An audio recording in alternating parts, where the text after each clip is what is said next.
Hello friends, problems with concept series मधील 4th question बघणार आहोत. चला तर मग सुरुवात करूया. बघा क्वेश्चन नंबर 4 काय मांडलाय इथे. A metal wire has a diameter of 0.25 mm and electrical resistivity of wire is 0.8 into 10⁻⁻8 ohm meter. Question काय बघा याच्यामध्ये.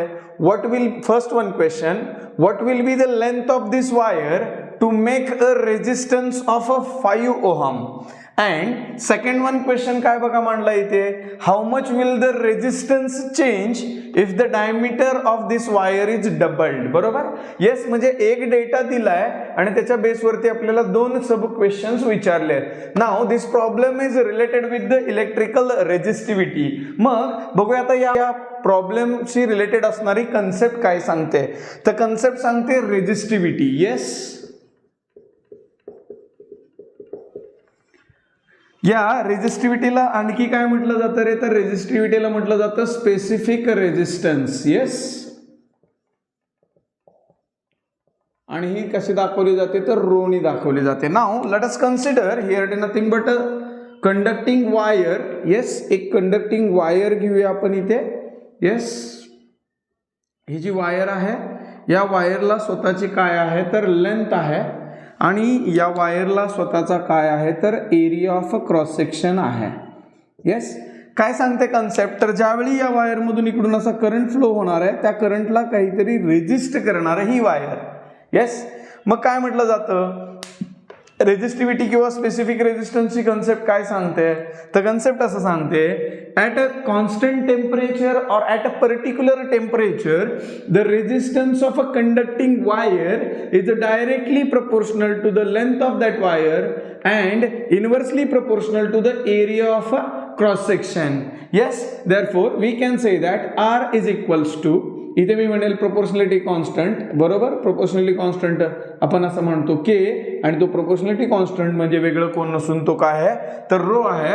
Row is nothing but what about that रे, specific resistance or resistivity. Yes, मग आता हा formula आहे तो कोणासाठी बनवायचा म्हटलं सपोज रो साठी, तर R into A divided by काय बनतो रे तर यल बनतो. विद्यार्थी मित्रांनो याच्यामध्ये लक्षात ठेवायचे, मी असं म्हणेल rho into L divided by हा जो एरिया आहे तो एरिया ऑफ क्रॉस सेक्शन आहे.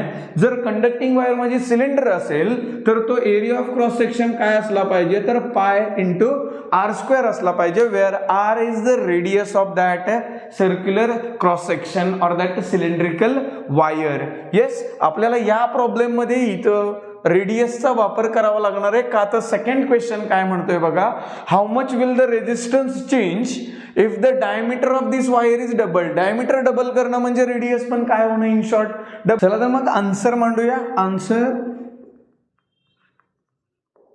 येस, याच्यामध्ये आपण फर्स्ट वन पार्ट मांडूया. गिवन डेटा, दिलेला डेटा काय आहे तर मेटल वायर आहे असं यांचं म्हणणं आहे. काय दिलेली आपल्याला तर इथे तर मेटल वायर दिली आहे.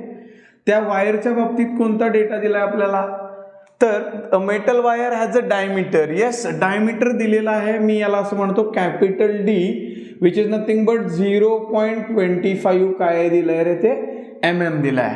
येस, बी वाला पार्ट आपल्याला आणखी काय दिलाय, आणखी वेगळा पार्ट काय दिलाय तर resistivity is given to us. Resistivity बद्दल आपण आता बोललो. रो दिलाय which is equals to 0.8 into 10⁻⁻8 ohm metre. Yes, या दोन गोष्टी आपल्याला दिल्यात आणि आपल्याला दोन सब क्वेश्चन्स विचारलेत. त्या सब क्वेश्चन मध्ये पण काही डेटा दिलाय पण तो त्याच्याशी रिलेटेड ठेवायचा आहे. या डेटाचा या टोटल दिलेल्या प्रॉब्लेमशी संबंध नाहीये. इथल्यावाल्या सेकंड क्वेश्चन मधल्या डेटाचा याच्याशी संबंध नाहीये. Individual problem number first solve करताना या हा डेटाचा वापर करायचा आहे अँड सेकंड क्वेश्चन सॉल्व्ह करताना यावाल्या डेटाचा वापर करायचा आहे की जेणेकरून इथं काय दिलंय रेजिस्टन्स 5 ओहम आला पाहिजे, तो फर्स्ट प्रॉब्लेम मध्ये बघायचा आहे. आणि डायमीटर डबल केल्यानंतर रेजिस्टन्स मध्ये काय चेंज होईल हा सेकंड प्रॉब्लेम साठी विचार करायचा आहे. चला तर मग इथं मी असं म्हणेल second one part two find. Yes, it is, आपल्याला काय फाइंड आउट करायचंय तर आपल्याला दोन गोष्टी फाइंड आउट करायच्या बघा याच्यामध्ये. ए पार्ट काय फाइंड आउट करायचंय, what will be the length of this wire. Yes, length of this wire is equals to how much कधी तर when resistance of wire is nothing but the 5 ohm. म्हणजे इथे दिलंय बघा, what will be the length of this wire to make a resistance 5 ohm. म्हणजे मी असं म्हणेल लेंथ किती असेल ज्यावेळी रेजिस्टन्स किती आहे रे 5 ओहम. हा झाला ए पार्ट. आता बी पार्ट आपल्याला काय फाइंड आउट करायचं आहे, तर बी पार्ट फाइंड आउट करायचं आहे how much will the resistance change. Resistance मध्ये होणारा बदल आपल्याला फाइंड आउट करायचा आहे. येस, तो रेजिस्टन्स मध्ये होणारा बदल मी असं म्हणेल R dash which is equals to how much. पण कधी तर when diameter of the wire is doubled. म्हणजे D dash is equals to 2 times of काय म्हटलं पाहिजे रे, तर डी. येस, डी डॅश म्हणजे नवीन वाला डायमीटर, हा किती झाला 2 टाइम्स ऑफ डी. म्हणजे डबल केला. डायमीटर जर डबल केला तर रेजिस्टन्स मध्ये काय चेंज होईल, the change resistance is nothing but what रे, आर डॅश. चला तर मग आपण थर्ड वन पार्ट सोल्युशनला सुरुवात करूया. येस, याच्यामध्ये ए part, both the problems are related with the electrical resistivity or the specific resistance. Therefore we can say that here we know that resistance of a wire is directly proportional to the length, inversely proportional to the area of cross section. Therefore R, which is equals to rho into L upon A.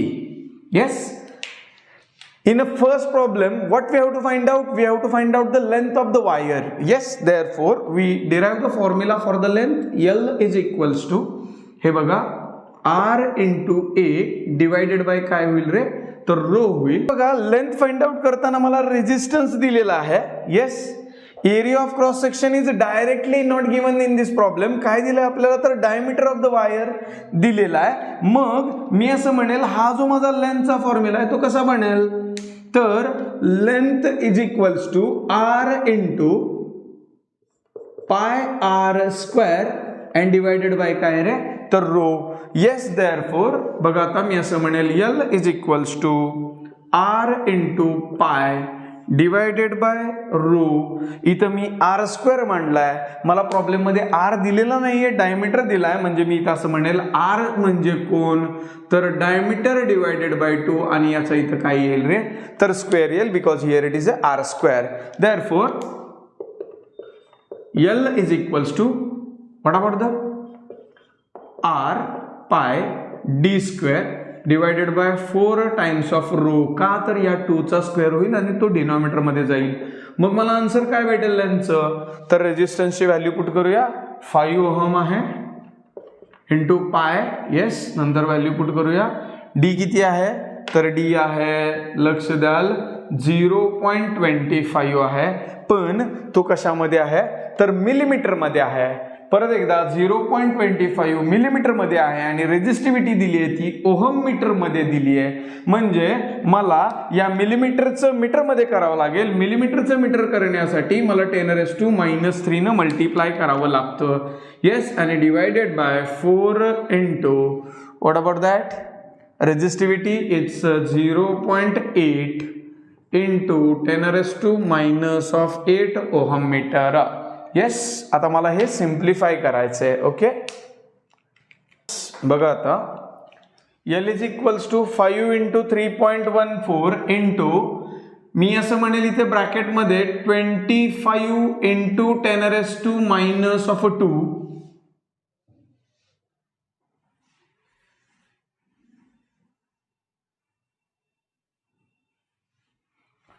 का असं म्हणेल 25 into 10⁻², का असं म्हणेल तर मी इथं decimal point होतं, 2 decimal तिकडे गेले आणि 10⁻³ तसेच मांडेल आणि याचा इथं काय मांडेल, स्क्वेअर, डिवायडेड बाय मी असं म्हणेल 4 इंटू 8 इंटू 10⁻⁹ मांडेल. बघा, हा डेसिमल पॉईंट इथं आहे, इथून मी इकडे शिफ्ट केला, एक डेसिमल इकडे गेल्यामुळे 10⁻⁻1 झाले आणि -8 आणि -1 किती झाले रे, तर -9 झाले.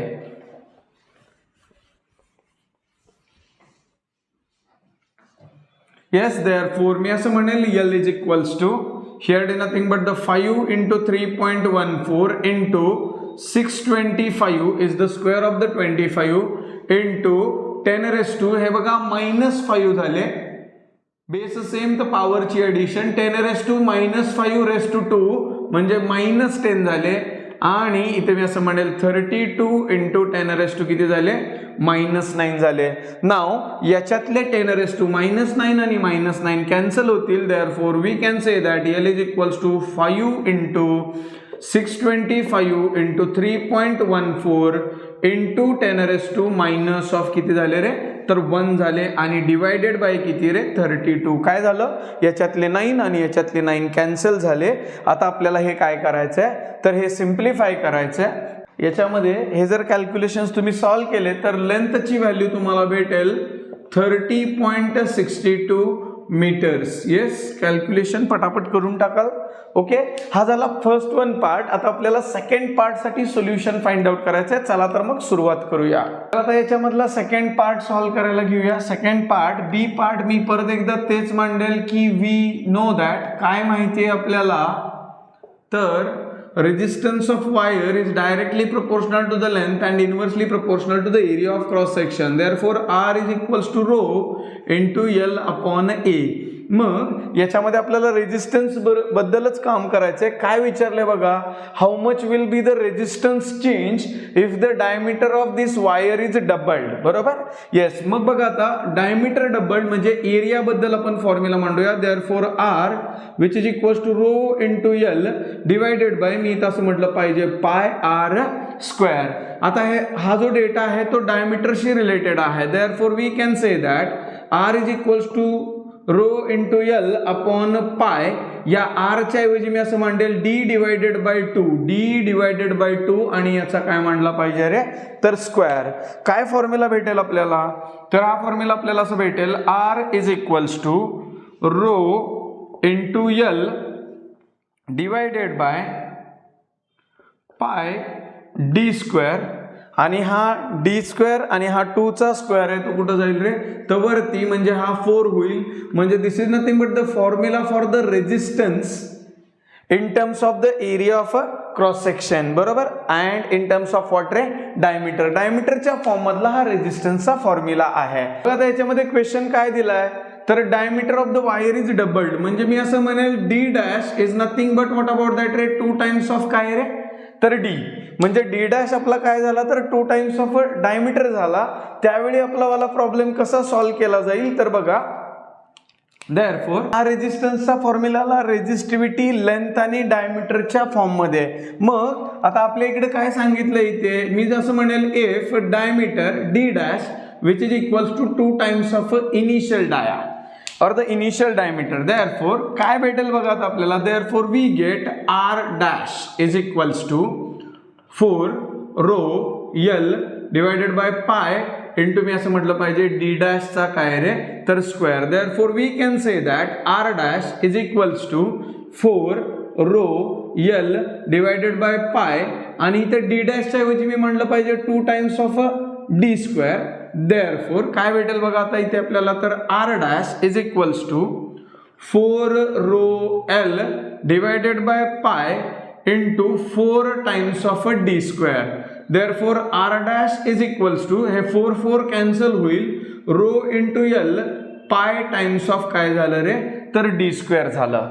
Yes it is. मग आता बघा याच्यामध्ये मला याची व्हॅल्यू पाहिजे कोण तर rho L pi into D square. Therefore या इक्वेशन वरून आपल्याला काय भेटेल rho into L pi D square which is equals to हा आर आहे आणि हा 4 इकडे येईल म्हणजे आर डिवायडेड बाय 4 व्हॅल्यू भेटेल. म्हणजेच माझं आन्सर असं येईल की R dash is equals to R divided by काय होईल रे तर 4 होईल. That is nothing but the change in a resistance when we double the diameter. म्हणजे आधीच्या रेजिस्टन्स पेक्षा 1/4 रेजिस्टन्स होऊन जाईल ज्यावेळी आपण डायमीटर काय करू वायरचा डबल करू. Okay, thank you.